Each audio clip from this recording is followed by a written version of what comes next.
Can you please introduce yourself to anyone who knows nothing about your role in the Peace Baptist District as it relates to the Northwest Convention?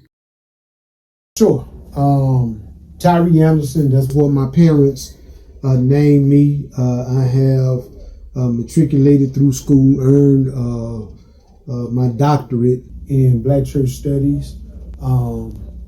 Got a Master's of Divinity from Virginia Union, the Samuel D. Wood Proctor School of Theology. Got a Master's in American History from George Mason University.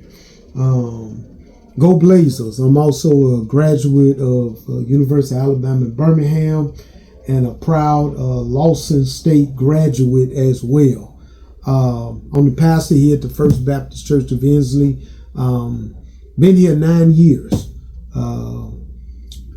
First Baptist is a member of the Peace Baptist District Association. Is really one of the founding members of the association. Peace Baptist is part of the Northwest Baptist District, also known as the Northwest Wing of the Alabama State Missionary Baptist Convention, and member of the National Baptist Convention, USA Incorporated. I'm also, just kind of give you an idea, first vice moderator of the Peace Baptist District. I'm the Northwest Wing Evangelistic Outreach Coordinator. I am the chair of the Social Justice Commission for the Alabama State Missionary Baptist Convention. And I'm also the Dean of Student Affairs for the National Congress of Christian Education for the National Baptist Convention USA Incorporated under the leadership of Dr. Boise Kemper. Okay. During this process, I'm sure you've been asked this question a lot, but what is your top reason for campaigning in this year's state convention election? The top reason for me to campaign to become president of the Northwest. There are several reasons why I'm running for president of the Northwest. One of them is this unction from God to actually run, to provide what God has given me to provide a greater level of service, not just to First Baptist, not just to the association, but also to the Northwest. My focus in running is to make myself a servant, much like Jesus, who was a servant as well, making it clear that he didn't come to be served, but he came to serve. And so that's the number one reason for me running. Now, let me kind of break that down a little bit. My intentions and my goals is to actually provide quality leadership where it's needed. We've had great leaders in the past. We've had people that have made their priorities known as it relates to advancing the state convention and the kingdom of God. And I believe that God has uniquely positioned me in this time in history. Every season isn't the season that you ought to move, that you ought to operate, that you ought to do a few things. But my entire focus has been to always hear what the Lord is saying. And before I even announced it, I spent time in Ghana alone with God to get clarity. So when I came back from Ghana, I'll know exactly what I needed to do.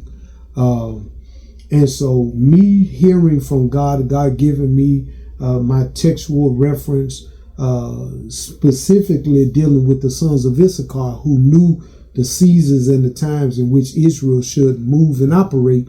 It's the same context as it relates to our wing convention, as it relates to our state convention, as it relates to our national convention, that we have to have men of principle, men of wisdom and knowledge, in order that we might be effective in doing the will of God.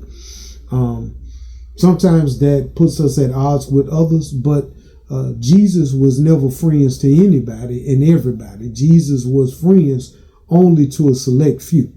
that understood what his role and his responsibility was. So for me, my reason for running in this cycle, in this season, is because it is, I believe, the providence of God that positioned me for a time such as this. Okay. So if you only had one thing that you could or would provide a solution for inside of the convention as it stands today, what would that thing be? It will be Christian education. I think Christian education impacts our mission and it impacts evangelism. And when we take a look at the mission of the state convention, we have a great focus on missions and evangelism. In the Northwest in particular, I know that the evangelism piece is extremely strong.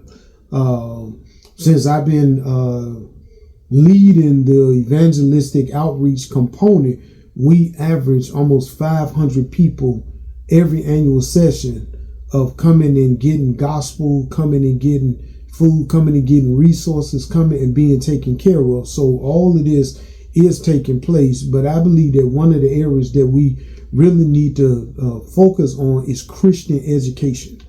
If Christian education happens, it makes evangelism easier. It makes mission easier. It makes the work of our convention, our wing, our state, and our national convention much easier. Plus, it allows us to fulfill what the Lord requires of us in Matthew 28, verses 18, 19, and 20, when he gives this great commission. And so Christian education is the hallmark of everything. If it wasn't, Matthew in the Sermon on the Mount, it would not have said that Jesus ascended the mountain, sat down, and began to teach them. Teaching is Christian education. So Christian education is vitally important in the Sermon on the Mount and in the Great Commission. And so we need to focus a lot more of our attention in Christian education. Okay.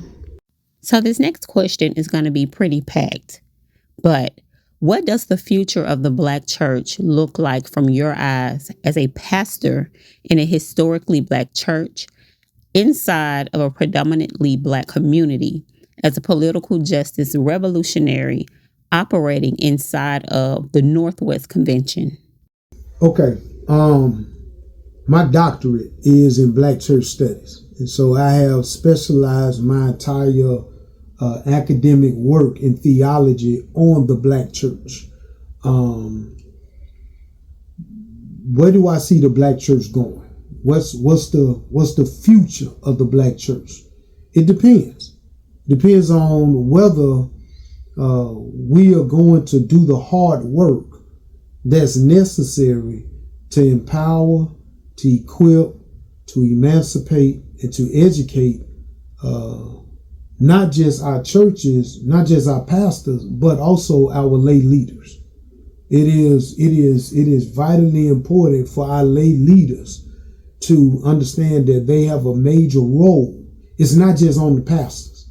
The lay leaders have a major role in the advancement and the development of the Black church. Now, some people may say, well, I don't understand why we have a Black church. We have a Black church because the white evangelical church made it clear that we could not worship God in spirit and in truth in their church.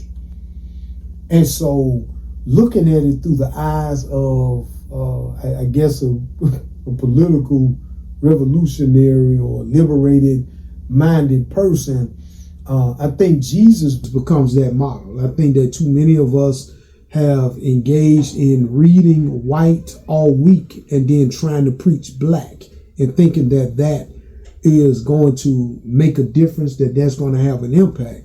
It's not. It's going to continue to numb the church from the realities that we have to wrestle with and deal with every single day. So it is vitally important that the Black church reimagine itself. I even wrote, matter of fact, 2 of my 5 books that I've written have been centered on the Black church.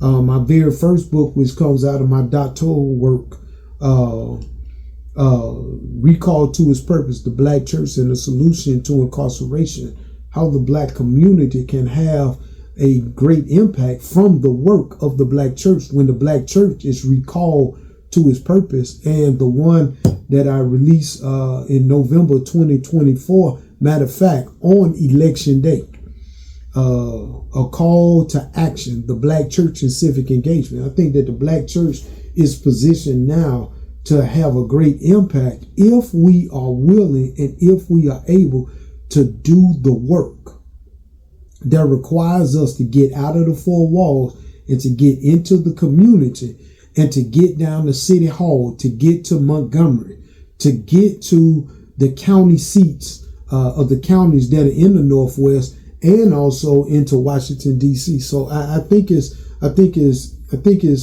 critical that we understand the purpose, the role, and the mission of the black church if we are going to have a greater impact. So I think, to be honest, I feel good about the direction of the black church, because what we're finding is that with Donald Trump in office, he's forcing the black church to go back into itself and rediscover who it is in the Lord.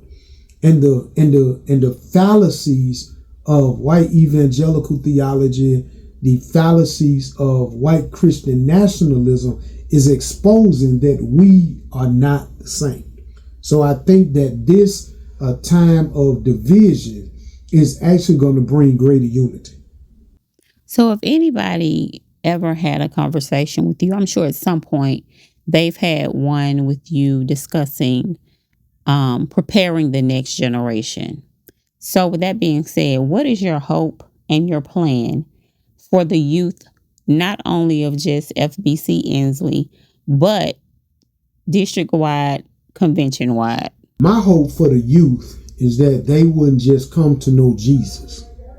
My hope for the youth is that they will come to discover who they are in Jesus. This is why YYA is so important. One of the areas that I believe has been neglected in the Northwest.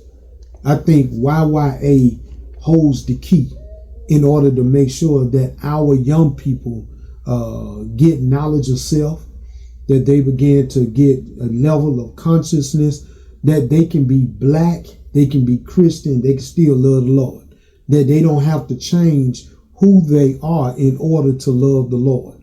And I think that this mindset has to transcend. My friend, Dr. Purvis Mann, who is the director of YYA for the state convention, he and I talk a lot about the direction of YYA and to be able to have a great impact. As you know, we started this storehouse here at the church. There's still some working on that's going with it in order to take it to the next level.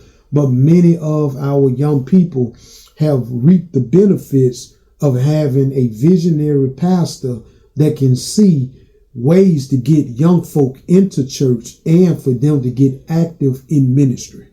And many of our young people that otherwise would not be active in ministry have been very active.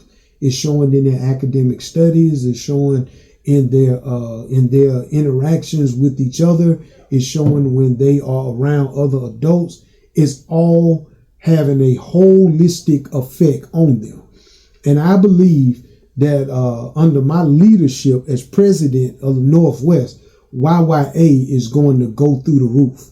That's one of the main areas that we've got to get a hold of, because too many of our young people are losing hope. They're surrounded by sometimes people that love the Lord but don't really know the Lord, and they aren't able to answer the deep probing questions that are being asked. And I think that having the right YYA director, having the right staff around this director is going to absolutely pay off major dividends, not just in the immediacy, but in the future. When we go and we start looking at our young people making it to the next level. I just got word that one of our most recent college graduates is now getting ready to become a fireman. I mean, I'm excited about that. A civil service leader, great servant leader, but with him becoming a fireman, that's going to change everything for him. And so the more we can expose them to greater things, the more we can expose them to business opportunities. We teach them how to operate in the gifts that God gave them. Instead of telling them that they are irrelevant, they all add value. And I think that this is going to be key. YYA. I mentioned Christian education earlier about, one of the things that's paramount in my vision for the Northwest. YYA is absolutely 1B, because Christian education is 1A, and that 1B is YYA. Okay. Well, I'd like to thank you for your time. Do you have any closing remarks? I want to thank anybody who sat through this and watched the whole thing, because I know that you got other things that are more important to do than to listen to me ramble about what we, got to do and the vision that the Lord has given me. But let me say this, because I didn't mention this. We're looking to move the ships of Zion forward with purpose. There are 3 ships. There's worship, fellowship, and discipleship. These 3 ships serve as the models that connect us to the state convention and the work that we're doing with missions, evangelism, and Christian education. One of the things that I know you need in leadership is someone that is fearless, somebody that has faith, and somebody that is a fighter. And one of the things that I know that the members of First Baptist can tell you, and I know people that I know personally can tell you, is that the most important thing that is that's critical for me is somebody that's loyal. I appreciate loyalty. Be who you are, because we need to put this work in together. And with these ships moving forward, it's going to allow us to have a greater impact. Got to have conferences, got to have workshops. I got a plan in order that we might be able to fund everything that we need to do as the Northwest. And the churches will not go broke doing it. The churches will not be financially destitute with the plan that I have in mind, that if I become president, I'll be able to put in. And so I don't like speaking in absolutes, because in speaking in absolutes, the opposite may happen. But what we can do together and what we can do partnering together, because the reality is I can't do it by myself. Working with Flip Ingram, working with Darrell Warren, we can't do this by ourselves. But what we can do is we can work with you and make sure that we help you achieve everything that you say God has told you to achieve in the church and you personally. And so on July 15th, I'm asking for your vote. Time is winding down, and you're going to probably see more videos coming out from me. I want to continue to tell you that this is a campaign that you don't want to miss out on. And I want to speak also to these churches that are not registered. You say you can't vote. That's cool. I need you to come back. I need you to come back to the Northwest. You need to come back. Vision matters. And I will never tell you that I don't have a vision for the Northwest. I have a vision for the Northwest. And I believe this vision came from the Lord, because I don't have a vision in and of myself, but I only give you what the Lord has given me. We got pillars. We got a vision. All we need is you. And so if you're able to come, you're able to be with us, then we are able to move the Northwest with purpose. These ships are going to go. Worship, fellowship, discipleship. Thank you so very much for taking time to listen to an old fella like me.